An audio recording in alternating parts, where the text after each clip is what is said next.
Your next presenter will be talking to you all about operas from hell. Or operas that might have things to do with Halloween. So please give a huge, huge round of applause to Desta!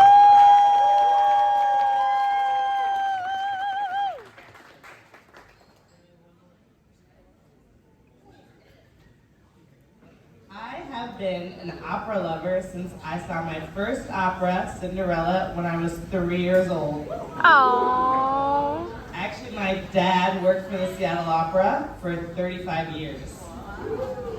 And so when I was opera club president at my university, I recruited a lot more opera goers, so I hope to get you. Just to be clear, Phantom of the Opera is not an opera. That's a musical because the story is told through the talking between the songs. In an opera, they sing the whole way through. And also, operas are fully acoustic, so the person singing is filling the whole theater with their voice, no microphone. Actually, it takes years of training to be able to do this, especially since they're often singing in Italian, French, German. Don't worry, there's super titles above the screen, above the stage. And if there is an acoustic performance, that means all the instruments are also not mic'd, they're not electric, it's violins, cellos, flutes. So you should see opera just because the music is incredible. You can see them playing in the pit you see at the bottom of the stage. And you can just feel the power of that one singer filling the whole theater. Also, operas are amazing because you're transported to another place through the sets, through the costumes, through the special effects of flames. And you're all seeing it right there live. It's the best thing. But you might be wondering, why would operas be spooky? Well, some of them have spooky characters, like evil clowns, maybe the devil, or sometimes there's just murder, blood, or it's really just the music is written to be spooky. Well, I'll start you out easy with my favorite opera, which is called Die Fledermaus. It's about a costume party. And one year, Die Fledermaus comes as a bat. It actually means the bat. The next year, everybody wants to arrest him, but he doesn't come dressed as a bat. Someone else does. So they mistake his identity and arrest the wrong person. Also, he starts flirting with this lovely lady, who's his wife.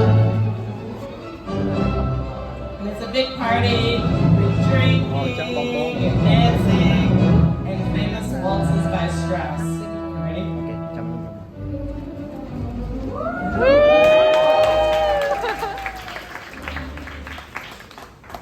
Pagliacci, however, is a clown. He's the leader of a comedy troupe of clowns. His wife's a clown, and actually his wife cheats on him with a clown.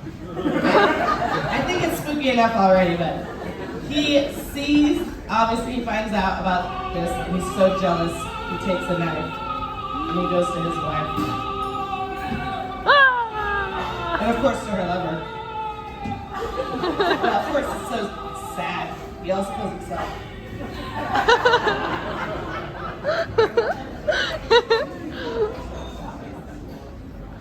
In Salome, you have the daughter of King Herod. And Salome is in love with John the Baptist. John the Baptist is a Christian. Him and King Herod, they're not really getting along. So he's not in the Salome at all. But Salome comes up with this erotic dance called the Seven Veils to woo him. You can imagine he wasn't into it, and she ordered that he be beheaded instead.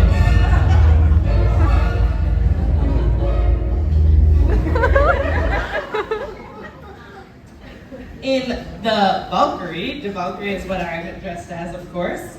Woo! There are these women that escort them to the afterlife. They're warriors, and they ride on winged horses.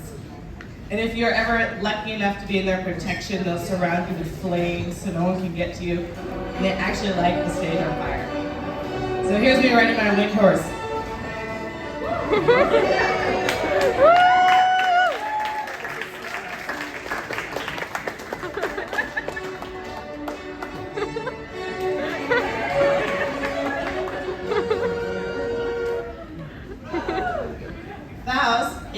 a philosopher. He's gotten a bit old, so he doesn't really have a will to live anymore until he meets the beautiful Marguerite.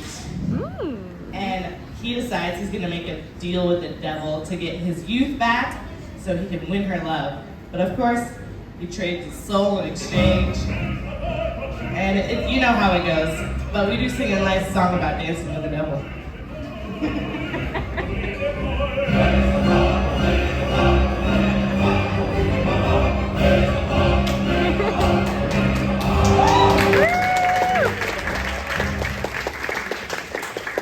My second favorite opera is Don Giovanni. He's a womanizer. He's flirting with maids and virgins. One of those virgins has a dad who's not really happy about how that went down, so he challenges Don Giovanni to a duel. Of course, he dies. Don Giovanni feels no remorse over killing him. He's confronted. He refuses to repent. So now I'm the ghost confronting Don Giovanni.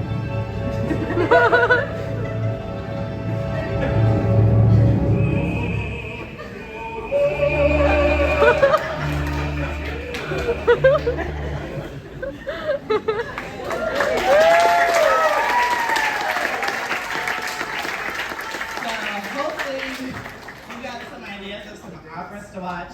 I put them in order of my favorites. I love the Fledermaus, it's funny. Also Don Giovanni, it has some humor to it. Pagliacci is only 90 minutes, but De Valkyrie is 4 hours, so maybe don't start there. But I do hope you find some kind of online streaming service and this year you try an opera.